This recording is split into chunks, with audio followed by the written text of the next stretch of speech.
తులసి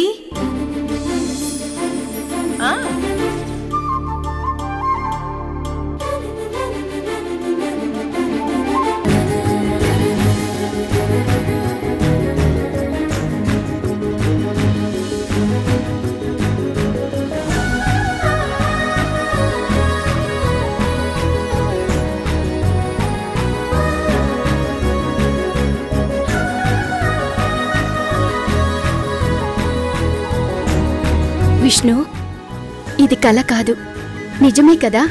నీ కల నిజమైన రోజు రేవతి. నిన్ను ప్రేమించి నీ భార్యనైనందుకే నేను చాలా గర్వంగా ఫీల్ అవుతున్నా.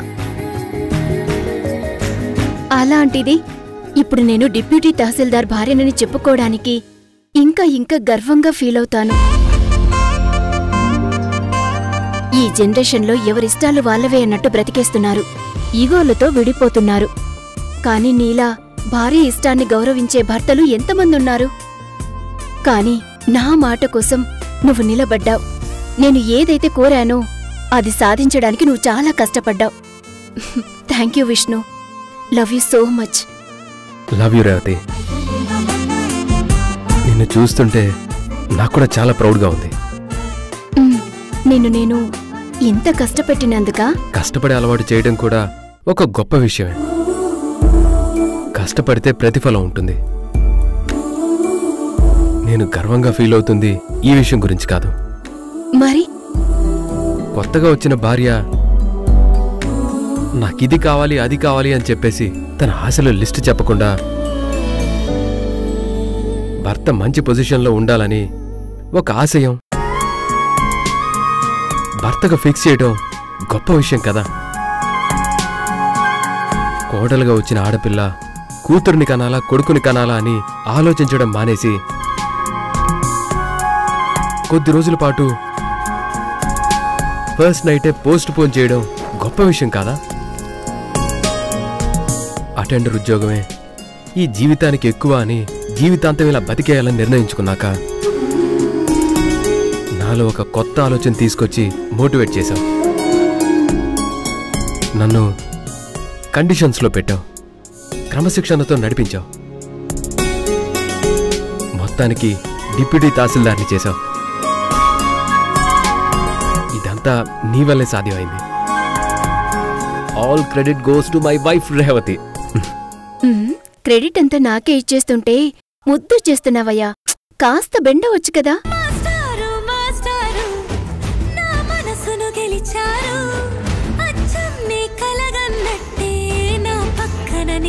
Love you Vishnu. Love you so much. Love you so much. డ్యూటీకి టైం అవుతుంది, ఇంకా బయలుదేరతాను. పదండి, నేను ఫైల్ తీసుకొని వస్తాను.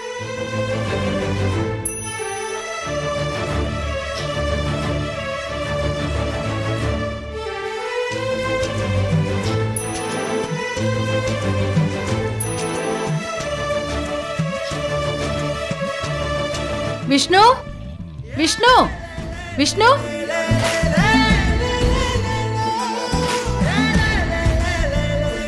విష్ణు, రెడీ అయిపోయావా? రెడీ అయిపోయానమ్మా. ఫస్ట్ డే డ్యూటీకి వెళ్తున్నావు, నోరు తీపి చేసుకో. అమ్మా, నీకోసం పాయసం చేశాను రా, ఇదిగో తీసుకో. అన్నయ్య, కంగ్రాచులేషన్స్ అన్నయ్య, ఆల్ ది బెస్ట్. థ్యాంక్స్ రాజోతి. పేరుకు నువ్వు పెద్దోడివే కాని ఉద్యోగంలో నీ ఇద్దరు తమ్ముళ్ళ కంటే చిన్నోడివి అనుకునేదాన్ని. ఈ రోజుతో ఆ ఆలోచన తుడిచిపెట్టేసి ఉద్యోగంలో కూడా నువ్వే పెద్దోడివని రుజువు చేసావురా. మా అందరి అంచనాలు మించి మంచి స్థాయికి చేరుకున్నావు. చాలా సంతోషం. అమ్మా, రేవతి ఆశ, నీ ఆశీర్వాదం నన్ను ఈరోజు ఈ స్థాయిలో నిలబెట్టాయి. రే, తల్లి ఆశీర్వాదం పిల్లలకెప్పుడు ఉంటుందిరా.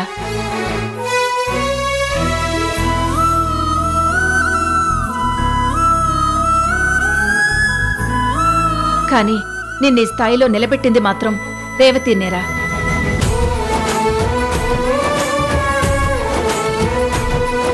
విష్ణుని కోర్టు కేసులోంచి మీరు బయటపడేశారు కనుక ఈ జాబ్ దక్కిందత్తయ్యా.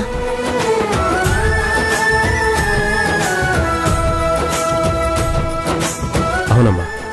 నువ్వు ఏ తప్పు చేయలేదు గనక నిన్ను నిర్దోషిగా బయటికి తీసుకురావడం సులువైంది విష్ణు.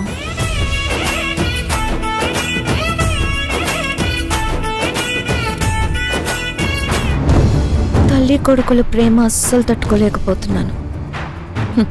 ఈ అమ్మకి గుడే కట్టించేలా ఉన్నారు. విచిత్రం కాకపోతే. విష్ణు, శుభమా అంటూ మొదటి రోజు డ్యూటీకి వెళ్లబోతూ పీడకల్లాంటి గతాన్ని గుర్తు చేసుకోవడం ఎందుకు? సంతోషంగా వెళ్ళిరా. అలాగేనమ్మా. నన్ను ఆశీర్వదించమ్మా. దీర్ఘాయుష్మాన్ భవ. నిండు నూరేళ్లు సంతోషంగా ఉండాలి. మరో ముఖ్యమైన విషయం. ఏంటమ్మా అది? ఈ విషయంలో నువ్వు నాకొక మాట ఇవ్వాలి.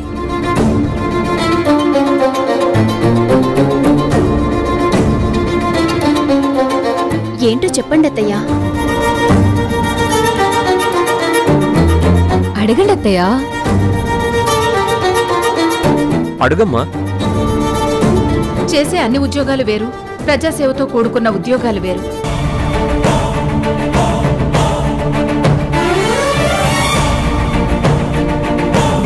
డిప్యూటీ తహసీల్దార్ అంటే ఈ జిల్లాలోని కొన్ని ప్రాంతాల ప్రజలకు నువ్వు సేవ చేయబోతున్నావు.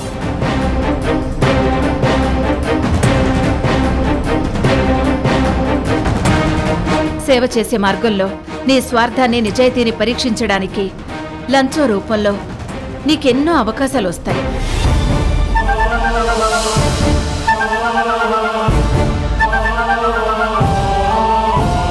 అలాంటి వాటి జోలికి వెళ్లకు. ప్రభుత్వం ఇచ్చే జీతంతోనే తృప్తిగా, గౌరవంగా బతుకు. అలాగే అమ్మా.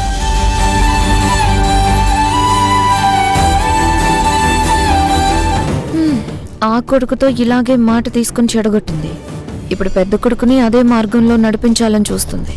ఈ నీతి నిజాయితీలతో వీళ్ళు ఏం సాధించి తీరుతారో. ఇలాంటి ఇంటికి కోడలైనందుకు సిగ్గుపడాల్సి వస్తుంది. మాటిస్తున్నావు కదా? అమ్మా, తులసమ్మ కొడుకులు గౌరవంగా బ్రతకాలనే చూస్తారు తప్ప అడ్డదారులతోకి కక్కుర్తిగా బతకాలనుకోరు. నీకు మాటిస్తున్నానమ్మా. నన్నెవరంత ప్రలోభ పెట్టినా కూడా నా డ్యూటీ నేను సిన్సియర్గా చేస్తానే తప్ప లంచం తీసుకోను. నా దృష్టిలో పడిన అలాంటి వాళ్ళను క్షమించను. వెరీ గుడ్ నాన్న. ఇది చాలా మంచి టైం. అమృత ఘడియల్లోనే బయలుదేరు. అలాగేనమ్మా, వెళ్ళొస్తాను. అన్నట్టమ్మా, ఈశ్వరుడి? అవును, ఈశ్వర్ ఎక్కడా? ఈశ్వర్ ఈశ్వర్ వస్తున్నాడు.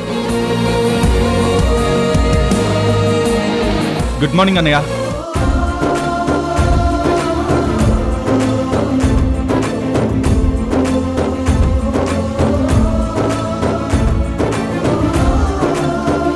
రే ఈశ్వర్,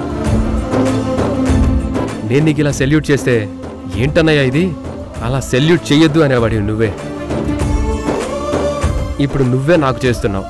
అన్నయ్య, నేను నీకంటే చిన్నవాణ్ణి. జాబ్లో కూడా ఇప్పుడు చిన్నవాణ్ణే అయ్యాను. నేను హ్యాపీగా సెల్యూట్ చేయొచ్చు. ఇందులో నాకు చాలా సంతోషం ఉంది. నువ్వు డిప్యూటీ తహసీల్దార్ అన్నయ్య.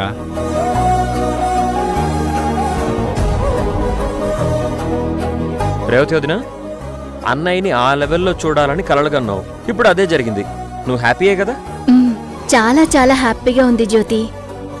రేవతి ఒక్కతే కాదురా, ఇంటిల్ల పదని మన పెద్దోడు సంతోషంలో ముంచేశాడు, గర్వపడేలా చేశాడు. ఇంతకంటే మనకు కావలసిందేముంది? విష్ణు, వెళ్ళిరారా. అమ్మా, నువ్వు నాకు ఎదురొస్తే నేను బయలుదేరతానమ్మా. అలాగే నాన్న. ఇదిగోండి ఫైల్. బాయ్ అమ్మా. బాయ్.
మాట్లాడాలి?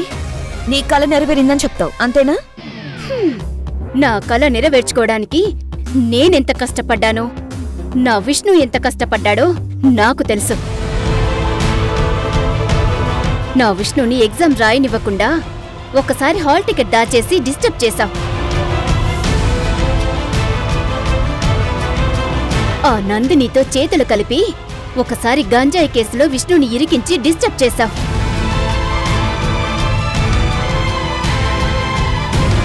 కాని మా సంకల్పం మాత్రం సడలిపోలేదు, మా పట్టుదల మాత్రం చేజారిపోలేదు. అనుకున్నది మాత్రం సాధించాం. చాలా గొప్ప విషయం. ఏదైనా కన్వెన్షన్ హాల్ బుక్ చేయించి సన్మానం చేయించాలా? ప్లాన్ చేయమంటావా? ఈ పొగరు వెటకారమే కొంచెం తగ్గించుకుంటే చాలా మంచిది. పొగరు అహంకారం నీకు లేవా? నాకున్నాయి, కానీ ఇన్నాళ్ళు నేను తగ్గే మాట్లాడాను. ఇప్పుడు చెప్తాను విను. ఇక ముందు ఈ ఇంట్లో అత్తయ్య గారి తర్వాత నేనే. నాదే పై చెయ్యి, నాదే పై చెయ్యి. ఏంటి స్టేట్మెంట్ ఇస్తున్నావా? ఇక్కడ యాక్సెప్ట్ చేయడానికి ఎవరు సిద్ధంగా లేరు. అత్తగారు శాసిస్తేనే ఈ ఝాన్సీ పడదు. అలాంటిది నువ్వు కమాండ్ చేస్తే పడమంటావా ఏంటి? నెవర్. ఇదే ఇలాంటి నెగిటివిటీ మైండ్ సెట్ ఎప్పటికీ మార్చుకోవని నేను డిసైడ్ అయ్యాను.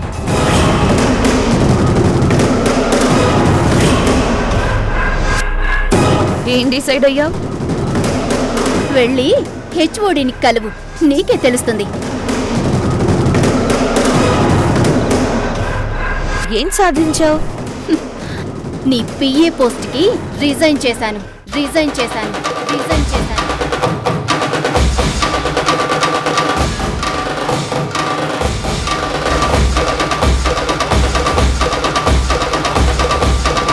నా రిజిగ్నేషన్ యాక్సెప్ట్ చేసి కూడా 3 days అయ్యింది. కానీ ఈ విషయం ఇప్పుడెందుకు చెప్తున్నాను తెలుసా? నా విష్ణు ఆఫీసర్గా ఫస్ట్ డే డ్యూటీకి వెళ్ళాక చెప్పాలనుకున్నాను. ఆ రోజు వచ్చింది కనుక ఇప్పుడు చెప్తున్నాను. ఇక నీ ఆఫీస్ ఫ్రస్ట్రేషన్ నా మీద చూపించే అవకాశం నీకు లేదు.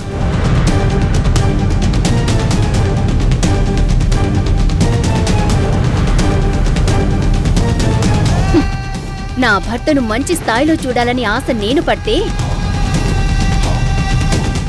అది ఈశ్వర్ మీద నాకున్న అసూయ అని ఇన్నాళ్ళు నువ్వు నన్ను తప్పుగానే అర్థం చేసుకున్నావు.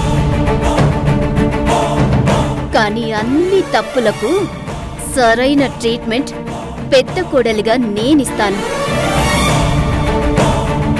తీసుకోవడానికి సిద్ధంగా ఉండు.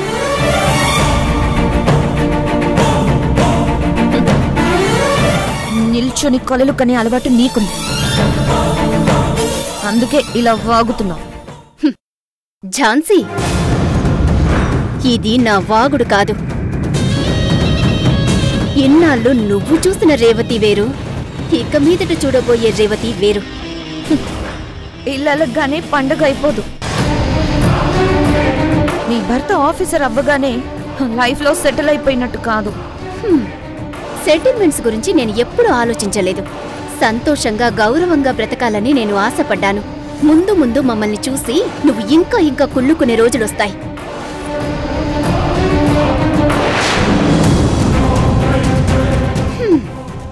Just wait and watch.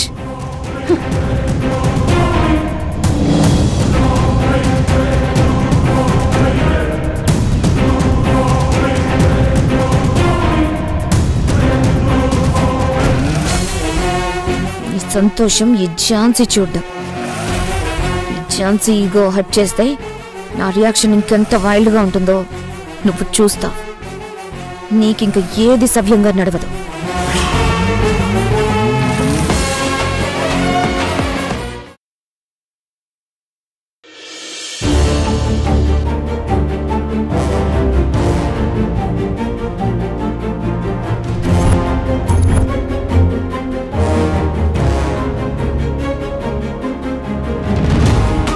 లక్ష్మికి నేను ఎప్పుడైనా కాల్ చేస్తే నా మీద కోప్పడి కాల్ కట్ చేసే లక్ష్మి ఈరోజు తనకి తానుగా నాకు కాల్ చేసి అర్జెంటుగా కలవాలంది. అది కూడా చాలా ముఖ్యమైన విషయం అని చెప్పింది. అంత ఇంపార్టెంట్ టాపిక్ ఏమై ఉంటుంది? దేని గురించో అర్థం కావట్లేదు. కాసేపట్లో వస్తుంది కదా, మరి నేను అంత టెన్షన్ పడాల్సిన అవసరం ఏం లేదు.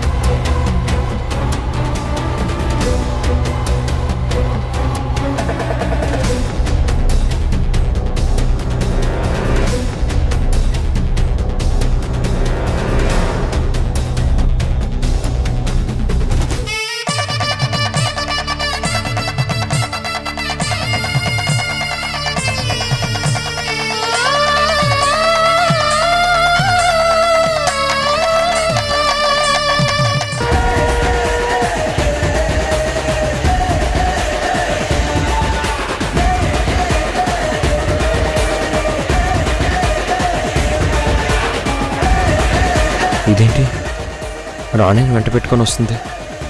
అయితే ఇదేదో సీరియస్ విషయమే.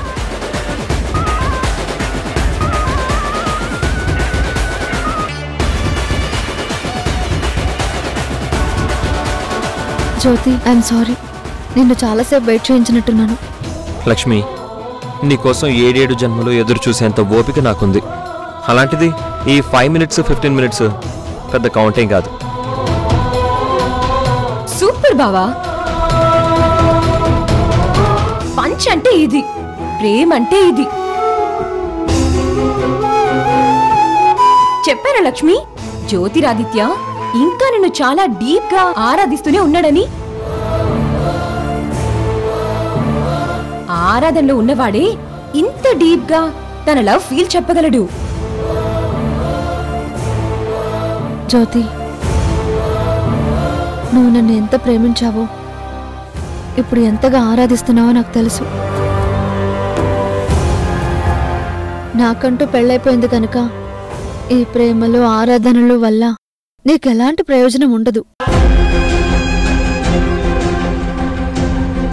పోగొట్టుకున్న దాని గురించి ఎక్కువగా ఆలోచించడం కూడా ఒక వ్యసనం లాంటిది. అలాంటి వ్యసనాన్ని మూర్ఖత్వం అని అంటారు. కానీ అది మెచ్చుకునే విషయం కాదు. జీవితంలో మనం అనుకున్నవన్నీ నెరవేరవు. మన ఆశలు ప్రయత్నాలు అన్నీ ఫలించవు. కొందరు దీన్ని టైం అంటారు, కొందరు తలరాత అంటారు. ఏది ఏమైనా ప్రాక్టికల్గా ఆలోచించి తర్వాత ఏమవుతుందనని ముందడుగు వేసి జీవితం కొనసాగించాలి, కానీ అక్కడే ఆగిపోకూడదు. నిజంగా అలా ఆగిపోతే నీతో పాటు ఈ కాలం ఆగదు, ప్రపంచం ఆగదు. తర్వాత ఎప్పుడో తిరిగి చూసుకుంటే ఇంత మూర్ఖంగా ఎందుకు ఆలోచించానా అనిపిస్తుంది. చాలా జీవితం కోల్పోయాను అని అనిపిస్తుంది. లక్ష్మి, లైఫ్ ని కాచి వడబోసినట్టు భలే చెప్పావు. అన్నట్టు జ్యోతి బావకి అన్నీ తెలుసు, కానీ ప్రేమ ఉంది చూసావా, అది బావని అంత ప్రశాంతంగా ఉంచట్లేదు.